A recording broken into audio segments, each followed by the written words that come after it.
اعوذ باللہ من الشیطان الرجیم، بسم اللہ الرحمن الرحیم، السلام علیکم ورحمۃ اللہ وبرکاتہ۔ جیسے کہ آپ کو معلوم ہے کہ میرا چینل جو ہے یہ بکس پہ بیس کرتا ہے کہ کتابی حالت میں جو بھی چیز ہوگی انشاءاللہ تعالی وہ میں آپ کی خدمت میں پیش کروں گی، اور اس سے اللہ تعالیٰ سے ہم دعائیں کریں گے ہمیں کتابوں سے بھی پیار کرنے کی توفیق دے اور علم سے محبت کرنے کی توفیق دے، تاکہ ہم وہ علم جو کتابوں میں محفوظ ہے اس کو بھی دیکھیں کہ اس میں کیا کیا لکھا گیا اور کیا کیا کتنے لوگوں کی محنتیں شامل ہیں۔ تو آج ہم دیکھتے ہیں کہ مریض کے لیے جو بشارتیں ہیں یعنی خوشخبریاں ہیں وہ کون کون سی ہیں حدیث مبارک میں، ان پر ہم عمل کرنے کی کوشش کریں گے انشاءاللہ۔ ہر مرض قابل علاج ہے، یعنی ہر مرض کا اللہ تعالیٰ نے علاج رکھا ہے، تو اس کے بارے میں آپ صلی اللہ علیہ وسلم نے ارشاد فرمایا ہے، اللہ کے بندو علاج کیا کرو، کیونکہ اللہ تعالیٰ نے کوئی بیماری ایسی نہیں اتار جس کے ساتھ اس کا علاج نہ اتارا ہو سوائے موت اور بڑھاپے کے۔ اس کے بعد صدقے سے علاج،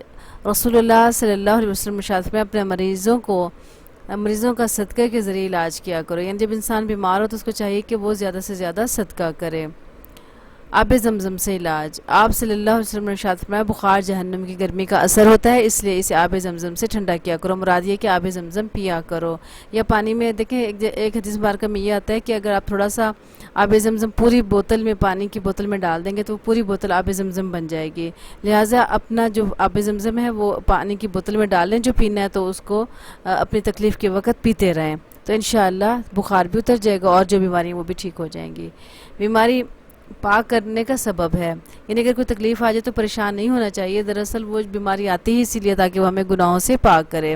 نبی صلی اللہ علیہ وسلم نے ارشاد فرمایا، جس بندے کو بھی بیماری سے بچھاڑ دیا گیا یعنی بہت کمزور کر دیا گیا تو اللہ تعالیٰ سے جب بیماری سے اٹھاتا ہے تو وہ پاک ہوتا ہے، یعنی گناہوں سے بالکل پاک ہوتا ہے۔ وہ تکلیف گناہوں کا کفارہ ہے۔ رسول اللہ صلی اللہ علیہ وسلم نے ارشاد فرمایا، مسلمان کو جو بھی تکلیف پہنچتی ہے تو وہ اس کے گناہوں کا کفارہ ہو جاتی ہے، یہاں تک کہ جو چوٹ اسے پہنچتی ہے یا اسے کوئی کانٹا بھی چبھتا ہے، یعنی اگر معمولی سے معمولی تکلیف بھی لگی ہے، جیسے اچانک کانٹا چبھ جاتا ہے ہمیں پتہ بھی نہیں چلتا، تو وہ بھی ہمارے گناہوں کا کفارہ بن جاتا ہے۔ سبحان اللہ۔ تکلیف سے درجات کی بلندی، رسول اللہ صلی اللہ علیہ وسلم نے ارشاد فرمایا، جب کسی مومن آدمی کو کوئی کانٹا چبھتا ہے یا اس سے بڑھ کر سے کوئی تکلیف پہنچتی ہے تو اللہ تعالیٰ اس کے بدلے میں اس کا ایک درجہ بلند فرما دیتا ہے یا اس کا ایک گناہ مٹا دیتا ہے، اور ایک حدیث مبارکہ کا مفہوم ہے کہ جو ایک درجہ ہے وہ آسمان اور زمین کے مابین یعنی درمیان جتنا بھی فاصلہ ہے اتنا فاصلہ ہوتا ہے ایک درجے میں، تو مراد اگر کوئی تکلیف آ جائے تو ایک درجہ اس کا بڑھ جاتا ہے اور اس کا گناہ بھی مٹا دیا جاتا ہے۔ بیماری گناہوں کا کفارہ، رسول اللہ صلی اللہ علیہ وسلم نے ارشاد فرمایا، بلا شک اللہ تعالیٰ اپنے بندے کو بیماریوں کے ذریعے آزماتا رہتا ہے حتیٰ کہ اس کے تمام گناہوں کا کفارہ بنا دیتا ہے، یعنی اس کے سارے گناہ ختم ہو جاتے ہیں۔ بیماری میں نیک عمل کا اجر جاری رہنا، نبی صلی اللہ علیہ وسلم نے ارشاد فرمایا، مسلمانوں میں سے جس آدمی کو بھی جسمانی طور پر کوئی تکلیف پہنچتی ہے تو اللہ تعالیٰ اس کے محافظ فرشتوں کو حکم دیتا ہے کہ میرا بندہ خیر کے جتنے بھی کام کرتا ہے وہ ہر دن رات لکھتے رہو جب تک کہ وہ میری قید میں رکا ہوا ہے، یعنی تکلیف میں جب تک انسان ہو تو اسے یہ بھی پریشانی لاحق ہو جاتی ہے کہ میرا مال اور معمولات جو روز کی عبادات تھی وہ نہیں ہو پا رہی، تو یہ اس شخص کے لیے خوشخبری ہے کہ وہ یہ ذہن میں رکھے کہ اللہ تعالیٰ اس کو ان اعمال کا ثواب اس تکلیف میں بھی دے رہا ہے جو وہ تکلیف سے پہلے کیا کرتا تھا۔ اس لیے میری بہنوں ہمیں چاہیے کہ جب ہم تندرستی کی حالت میں ہیں ہمیں زیادہ سے زیادہ عبادات کا اہتمام کرنا چاہیے کہ اگر کوئی تکلیف آ جائے تو ہمیں اس کا ثواب مسلسل ملتا رہے۔ دکھ اور سکھ انسان کے ساتھ ہے، یہ ہم نہیں کہہ سکتے کہ کبھی تکلیف نہیں آئے گی، تکلیف تو آتی ہی رہتی ہے، جب ہم تکلیف میں نہیں ہیں اور عبادات میں مصروف ہیں تو اس کا ثواب ہمیں مسلسل ملتا رہے گا۔ بیماری اور نیک اعمال، رسول اللہ صلی اللہ علیہ وسلم نے ارشاد فرمایا، جب کوئی بندہ بیمار ہوتا ہے یا سفر میں جاتا ہے تو اس کے وہ تمام نیک اعمال لکھ دیے جاتے ہیں جو وہ حالت قیام اور زمانہ تندرستی میں کیا کرتا تھا۔ بخار گناہوں کو دور کرنے کا سبب، رسول اللہ صلی اللہ علیہ وسلم نے ارشاد فرمایا، بخار کو برا نہ کہو کیونکہ بخار بنی آدم کے گناہوں کو اس طرح دور کرتا ہے جس طرح بھٹی لوہے کے میل کچیل کو دور کر دیتی ہے، یعنی بخار میں بعضوں کا بندہ تکلیف میں ہوتا ہے تو کہتا ہے یہ بخار ہمیں کیوں ہوا یا اتنا ہمیں شدت سے جا ہی نہیں رہا، تو اس کی وجہ یہ ہوتی ہے کہ ہم پاک صاف ہو رہے ہوتے ہیں۔ بینائی سے محرومی پر اجر، رسول اللہ صلی اللہ علیہ وسلم نے ارشاد فرمایا، جب میں دنیا میں اپنے بندے کی دو پیاری آنکھیں لے لیتا ہوں تو اس کے لیے میرے پاس جنت کے سوا اور کوئی بدلہ نہیں، یعنی اس شخص کو یقینی طور پر اللہ تعالیٰ جنت میں لے جائے گا انشاءاللہ، اور اس کا اجر و ثواب بھی جنت ہی ہے۔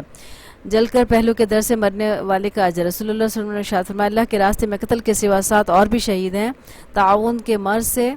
ہلاک ہونے والا شہید ہے، غرق ہو کر مرنے والا شہید ہے، پہلو کے درد سے مرنے والا شہید ہے، پیٹ کے مرض سے مرنے والا شہید ہے، جل کر مرنے والا شہید ہے، کسی ملبے کے نیچے دب کر مرنے والا شہید ہے، اور ایسی عورت جو دوران حمل فوت ہو جائے شہید ہے۔ جنت میں درجات کی بلندی کے سبب رسول اللہ صلی اللہ علیہ وسلم نے ارشاد فرمایا، جب اللہ کے یہاں کسی بندے کا مقام مرتبہ اس درجے سے آگے بڑھ جاتا ہے جہاں تک اس کا عمل نہیں پہنچتا، تو اللہ تعالیٰ سے جسم، مال یا اولاد کی طرف سے کسی آزمائش میں مبتلا کر دیتا ہے، پھر اسے اس پر صبر بھی عطا کر دیتا ہے۔ یعنی اللہ تعالیٰ نے اگر کسی بندے کا مقام بہت اونچا کر دیا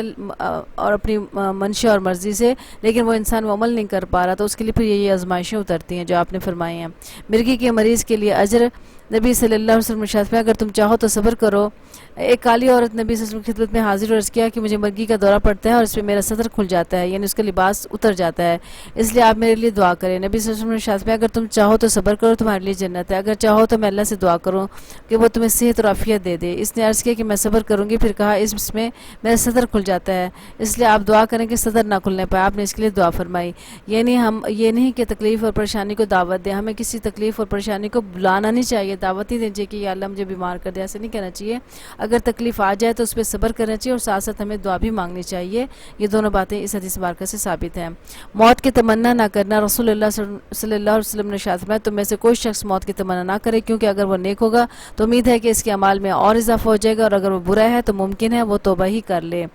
یعنی اس کے بہت فائدے ہیں۔ موت کی تمنا کے بجائے خیر کی دعا مانگنا، رسول اللہ صلی اللہ علیہ وسلم نے ارشاد فرمایا، تم میں سے کوئی بھی کسی مصیبت کے آ جانے کی وجہ سے موت کی تمنا اور خواہش نہ کرے، اور اگر اسے ضرور ہی موت کی خواہش کرنا ہو تو کہے، اے اللہ جب تک میری زندگی بہتر ہو مجھے زندہ رکھ، اور جب میرے لیے وفات بہتر ہو تو مجھے وفات دے دے۔